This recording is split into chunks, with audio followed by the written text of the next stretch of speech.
All right. Hello again, photo folks. Here we are. We're back.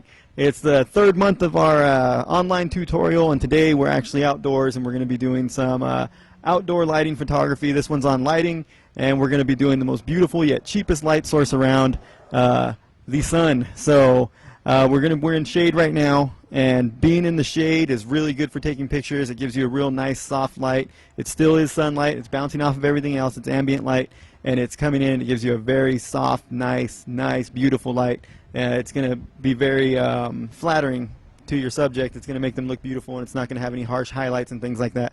So it's a good idea when you're in the sun to not use direct sunlight, but to go ahead and be in the shade, or have the sun coming over their shoulders, which we're going to do a little later.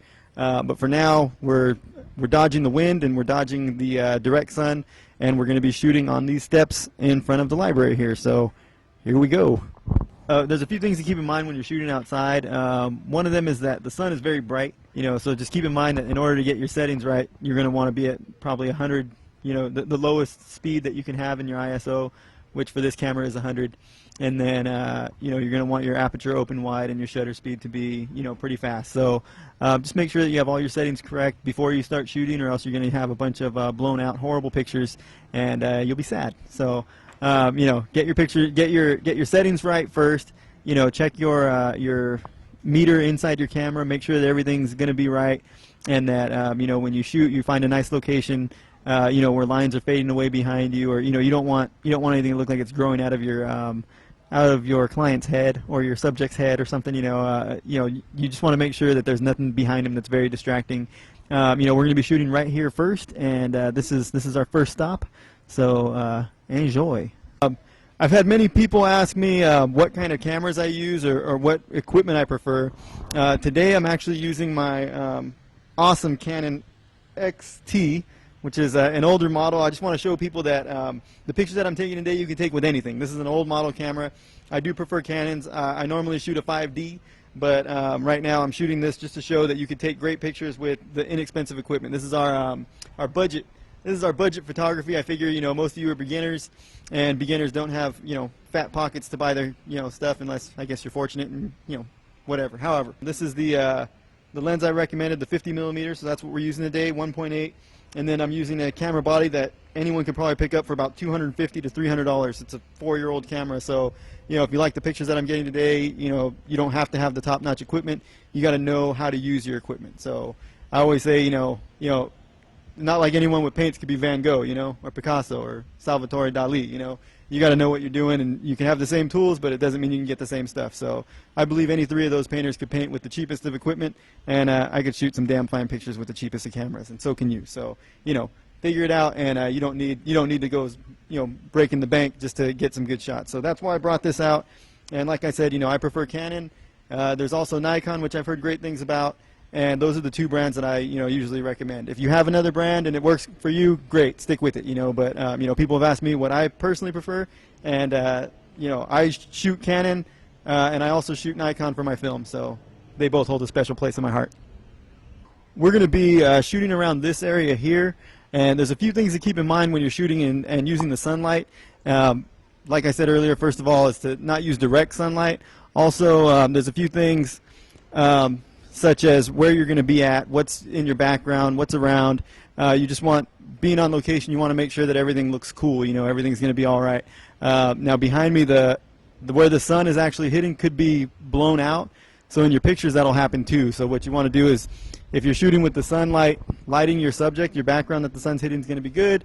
If you're shooting with the sun behind your subject, you're just going to know that's going to be blown out. But if you want that look, then that's the look you can get. It doesn't matter, you do what you want to do, what makes you feel good, what the picture that you want to get. So don't worry too much about following any strict guidelines.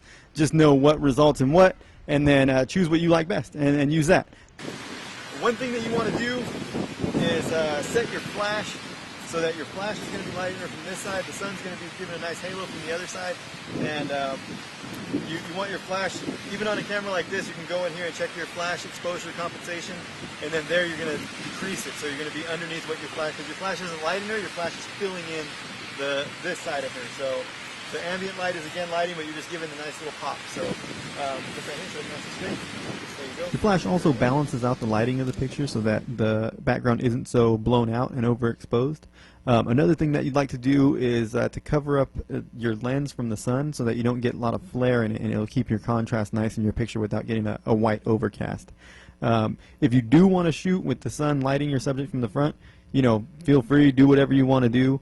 But just beware, there are a couple things that you need to be aware of. I believe that the sunlight is beautiful, but there's a couple traps that the sun will do. One of them is squinting. People squint a lot when they're facing the sun. You just got to be aware of it. And also another thing that you need to really be aware of is your own shadow.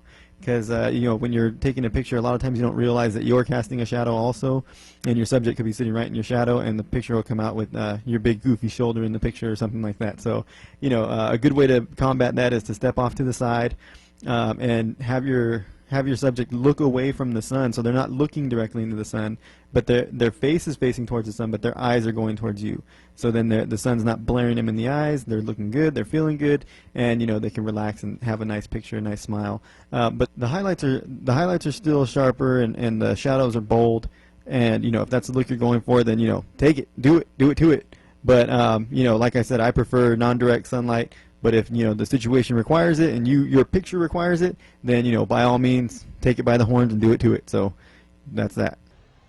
All right, and that is our first lighting lesson. In the next few months we'll talk about some studio lighting, different kinds of lighting, even different sun lighting, using natural reflectors around, different things like that. This is just a beginner course. So I just want to get you a little taste, a little flavor of what there is out there. And like I said, you don't need top-notch equipment to get very nice pictures.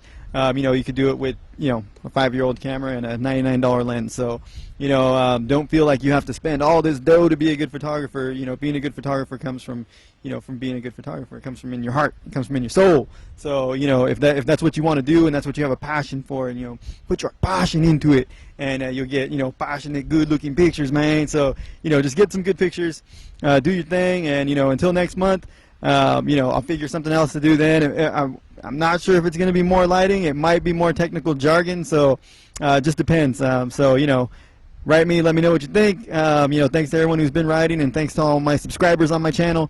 And everybody, keep in touch, and let me know what you think. So I'll see you around next month or so. So bye.